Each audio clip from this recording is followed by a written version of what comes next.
What's going on? Karen, how are you? Have you ever thrown a football in altitude? And if not, has anyone given you any tips of what to expect?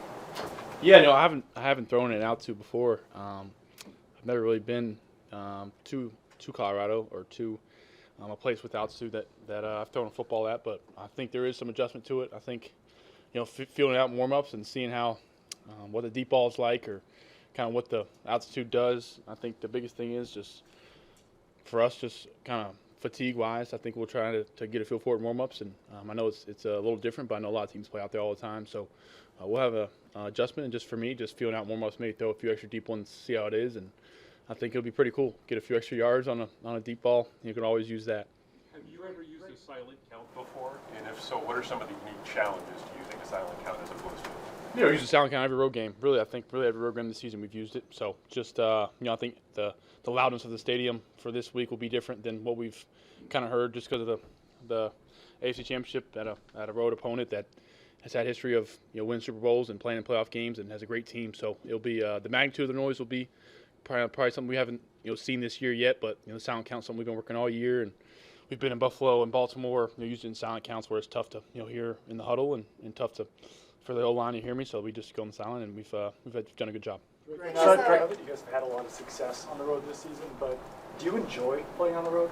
I think playing on the road is one of the coolest things of coming off the field at their place with screaming fans and coming out with a win. I think it's pretty cool to celebrate in a away locker room that's different. And Coach has always been saying road warrior, so we're trying to find that one more time and finish out strong what we've done this year. And we got a tough job and a tough challenge, but I think the guys will be pumped up and ready for it. It seems as though people from high school days, college days now, everyone describes you as a nice guy until score is being kept. Do you feel like you flip a switch when it comes to competition? Like, how would you describe that dichotomy? Yeah, I try not to flip a switch. I think anytime that the score is being kept, you want to win, and I've tried that to keep that same mentality my whole life. And that's from my older brothers to playing my wife in something to playing out here playing football. I think you want to win, and everybody's keeping score, no matter if it matters or not. I think winning's more fun. So that's that's my mentality, and I think that's what try to bring that to this team, and I think the team feels the same way. What do you and Michael play?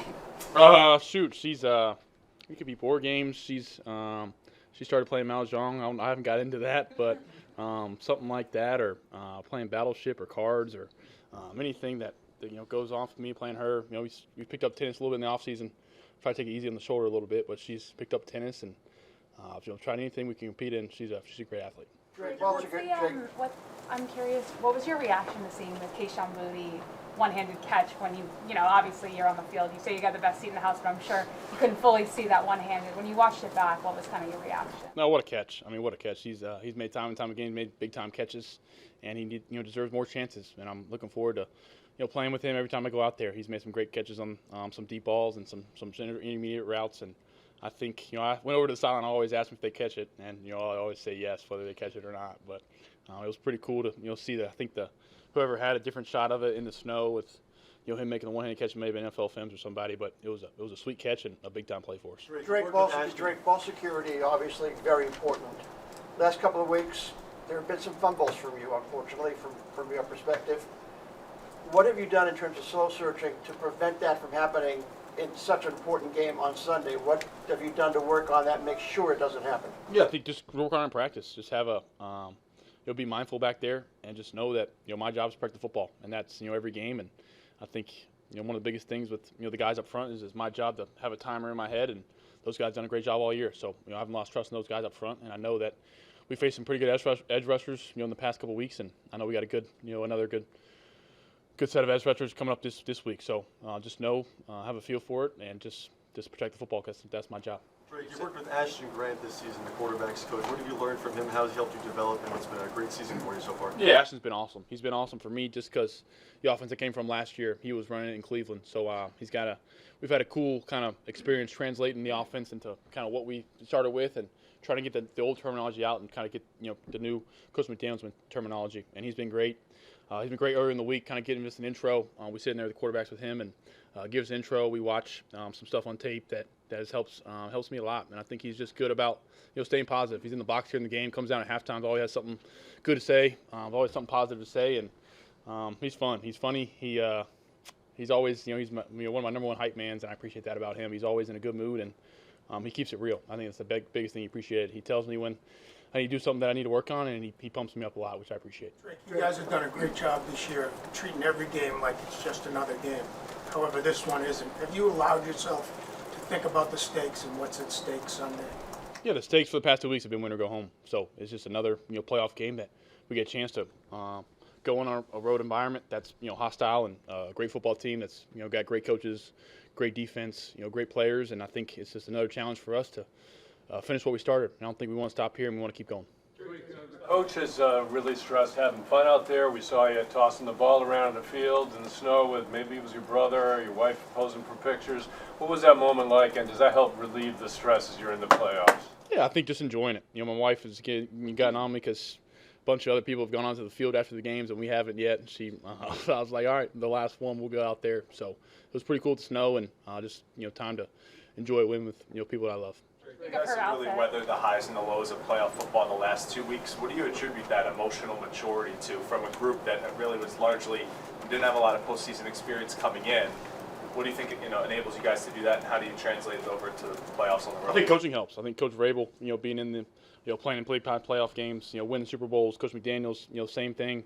Just having coaches that know what it's like, can prepare us for it, and just trusting what we've done all season. Coach always talks about don't change the recipe now, and I think having little tweaks and stuff here, here and there is fine. But at the end of the day, being who we are, kind of building this identity and going to show it and bring it on the road. Josh, coach there, is there any kind of insight that he can give you, or has he given you this week, about how to operate there? And he's coached, obviously, AFC Championship games here.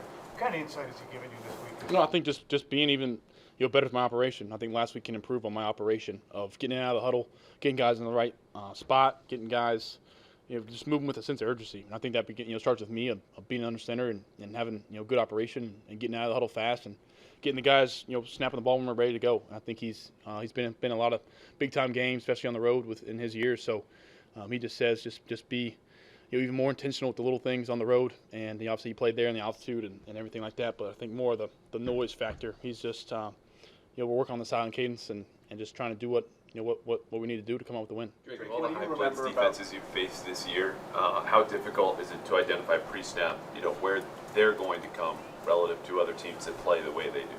Yeah, I think they do a good job. They do a good job of bringing different guys, out of base, out of sub, out of different things. So we got to be firing all cylinders with protection. In the run game, they do a good job of getting TFLs and getting after the quarterback in the passing game. So it's already tough enough job with the edge guys and the guys up front and the D-line that they have. So just knowing if they heat us up, just knowing where these guys are coming from and having an idea that depending on the game's going, they could heat us up more or heat us up less, and just kind of take it from there. One of the reasons you guys have been as productive as you've been offensively this year is you've been really aggressive down the field. Do you have to change that approach at all going against a really good pass rush unit again this weekend? No, I don't think trying to change it. I think last week you change it and Keyshawn doesn't make the play. So little things like that are just knowing the time and place for it. I think trying to get the ball out of my hand and just being cognizant of the edge rushers and taking care of the football is the number one thing. So if we have time and have a look downfield, me, I'm going to take a look and take a shot. Greg Olson was talking about the debate in youth sports of specialization versus multi-sport athletes, and he used you as an example. I was wondering just how playing basketball you think helped your athletic development in football. Yeah, I played all three. Played baseball as well growing up, and just loved whatever season it was my favorite sport. And I think I got that from my brothers. They all three played them all, and just having a chance to go from season to season and finishing football season in high school and going straight to the basketball court and just playing with my high school friends and playing competitive sports. I think basketball was one of my favorites, and just having the ball in your hand and making decisions with space and seeing defenders and making split-second decisions, I think is kind of the biggest thing in basketball. You make split-second decisions, and that's my job at quarterback. You make really fast decisions, and we got to see the defense and decide if you want to pass, shoot, drive, whatever you want. And from there, I think just playing different sports and positions and playing baseball helps different stuff with my position and arm angles and seeing defenders and throwing it this certain distance and distance like that. So I love playing sports. Growing up all three and specializing. I think that's become more and more of a common thing now. And whether it's right or wrong, it kind of works for different people. But I know, Lord willing, if I have some kids, they'll be playing a bunch of sports. So look forward to that. Drake, Thank you had you. a big